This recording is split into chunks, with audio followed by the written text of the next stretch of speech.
साहब है। ते जाओ जी करतारपुर की किचन दिखाने तुहानू, बड़ी सफाई है और बहुत सिस्टमैटिक काम किया होया। किन्ने सिंक लगे हुए देखोगे कि बर्तन साफ करने नू सेवादार 24 घंटे इत्थे रहिंदे ने। बेअंत बेअंत बेअंत पाकिस्तान गौरमेंट ने जिहड़ा कि बर्तन दिते हुए ने, सिंक जगह जगह ते लगे हुए देखोगे तुसीं कि कितनी सफाई है। हाँ जी देखो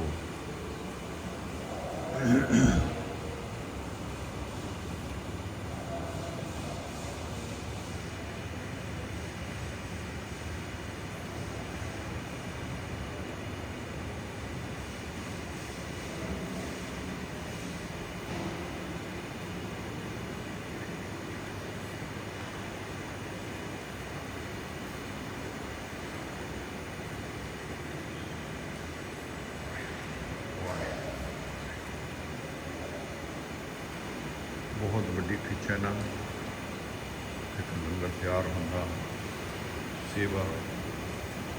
सेवादार साफ नाले नाल कर रहे ने, देगां पक रही ने संगतां आउण वास्ते।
साइड से भी सिंक इन्ने लगे हुए हैं ते राशन पिया,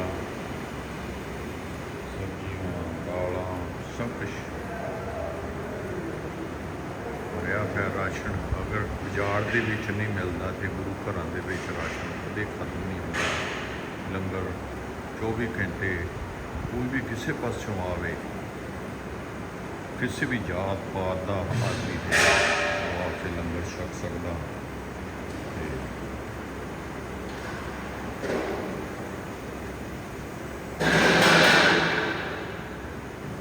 हमें के सिस्टम जिहड़ा लाया ये हुड तैयार करके उत्थे विच लगे हुए ने।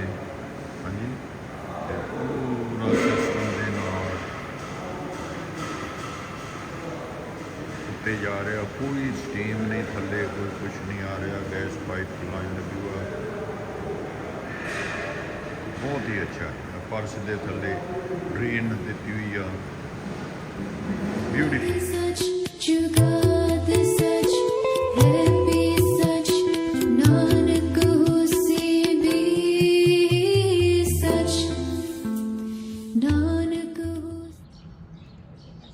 लो जी आ बाहर दा है, उधरों अंदर बढ़ते हैं तुसीं। ये सरावां ने इत्थे दियां ते बाग बगीचे बहुत खूबसूरत बने हुए हैं। ते ये सरावां ने हाल आ, मीटिंग हाल बनाया होया ते बड़ा बड़ा ये पार्क है नाल। ते ये लंगर हाल तुहानूं दिखाउने लंगर